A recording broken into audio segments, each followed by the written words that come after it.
Здравейте, приключенци! Днес ще ви водя на една вечерна разходка до Бусинската могила, заедно ето с този кълпазанин, който се казва Балкан. Самата могила се намира на около километър и половина от село Бусинци. Не е много висока, 819 метра, но се откриват доста така хубави гледки от нея. Вижда се връх Руи, Руи планина, Знеполето. Днес е хубаво времето, ясно. Така че надявам се да се получат добри кадри. Да действаме. Ето е самата могила. Малко под село Бусинци.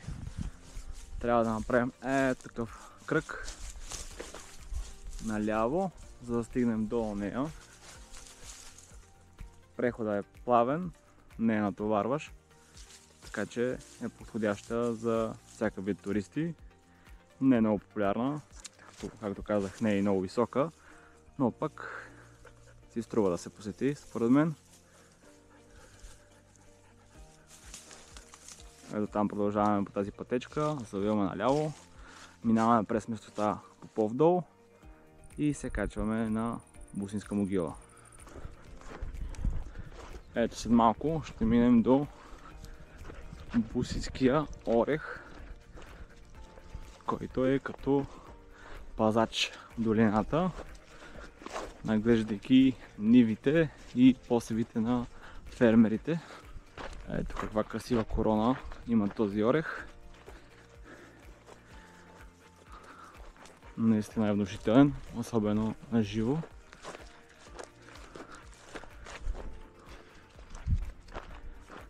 Някак си като си около тези дървета, просто усещаш магията на миналото.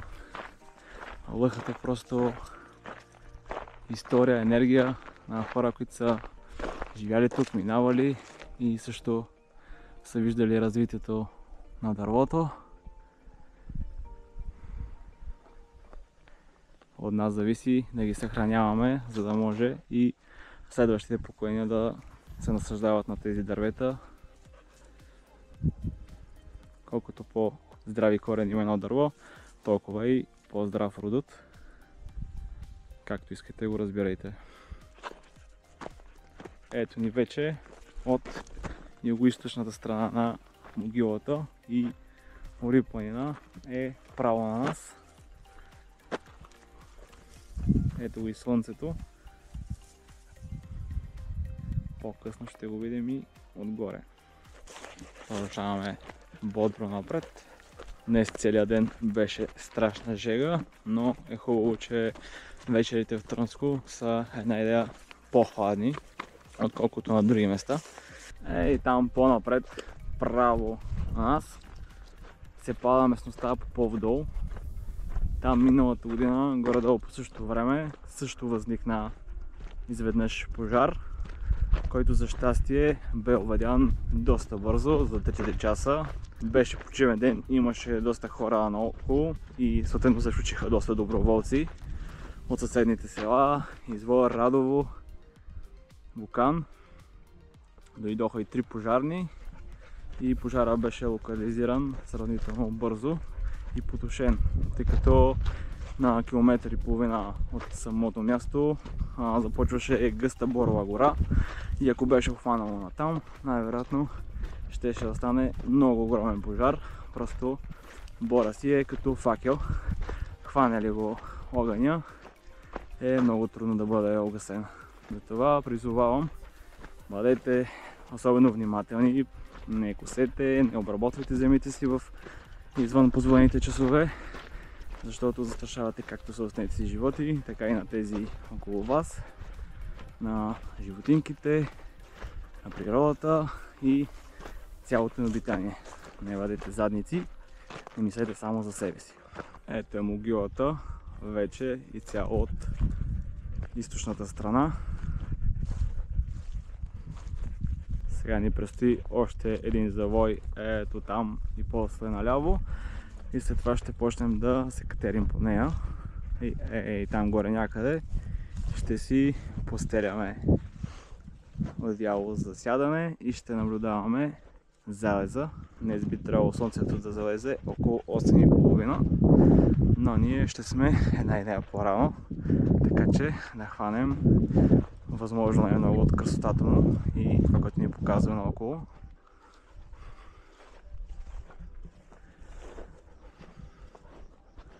Вече катерим самата могила. Ето и най-възвишената и част, почти се вижда.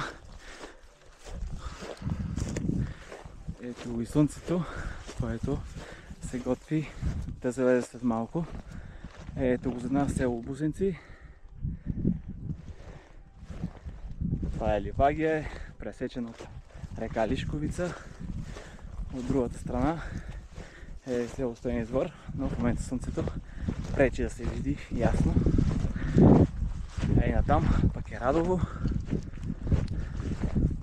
Малко остана до върха на могилата. Ето я и най-високата точка на Бусинска могила.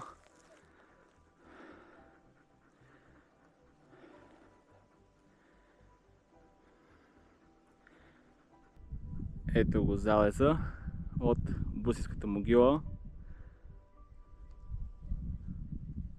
Ето Руи планина. А там са Туроковци, Забел, Зелени-град, Милославци, Населевци, Берайнци. Ето това е Радово, по-наляво е Извор. Ето още по-наляво е село Бусинци.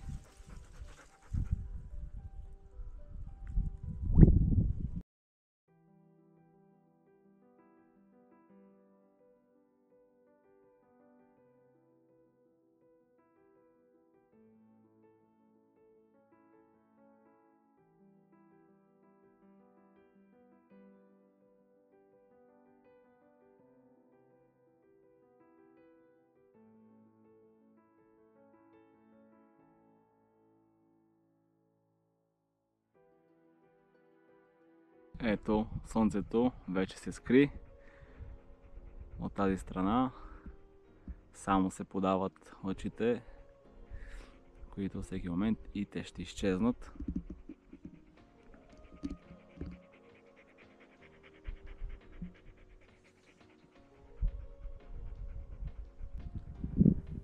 Ето я и Руи планина. В момента се вижда доста добре.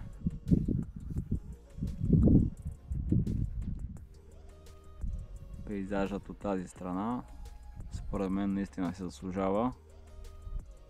В момента и времето е ясно, не духа много вятър и е хубаво за снимки, може да се чуваме по-добре и по-ясно.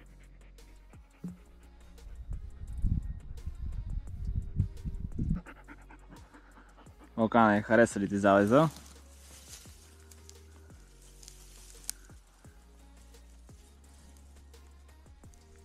Какво повече му трябва на човек? Ето, и такава гледка, при залез слънце, чиста природа и верен другар, с който да наблюдава.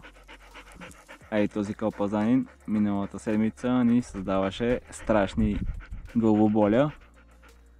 Имаше голяма гръмотевична буря, неделя срещу понеделник, и нашия, въпреки че е на 10 години, продължава да го е страх от всякакъв вид гръм и е взел, че е избягал, и 3 дни не можем да го открием. Дигнахме голяма врява, а той си обикалял. Минал оттам през село Вулкан, село Студен извор, Радово, прескочил от другата страна в село Берайнци, тръгнал към Туроковци, оттам се върнал обратно и ето там го открихме с още 2 кучета. Си ходеше безпроблемно, без да иска да се върне.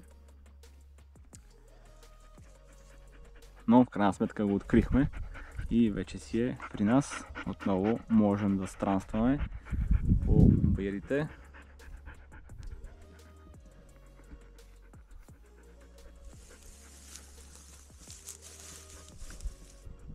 Слънцето вече окончателно се скри и мисля това да е от нас. Надявам се съдържанието да ви е допаднало, затова ще се радвам да харесате клипа. абонирайте се, ако искате да гледате още от моето съдържание. И помнете, бъдете активни, движете се повече и останете свързани с природата. До скоро! За съжаление, клипа, който заснех през август месец, но чак сега обработих, няма да завърши по този начин. По Балкан, моето куче, което видяхте във видеото, напипах твърда бучка от лявата страна. Оказа се злокачествено туморно образование, което се разви много бързо. Опитите да му помогнем не дадоха резултат и на 31 октомври Балкан се превърна в звездичка. Балкан беше много умно и специфично куче. Имаше уникален характер. Никога не реагираше на провокациите от други кучета, но в никакъв случай не позволяваше да навляза в личното му пространство. С него бяхме заедно от 10 фантастични години. Къде ли не сме ходили, губили и намирали. Странствахме рамо до рамо по планини и гори, а усмивките ни никога не угасваха. Балкан беше първото ми куче и завинаги ще остане в сърцето ми. Един ден отново ще скачим някой връх, там горе, заедно. Тичай на воля, мое златно Балканче.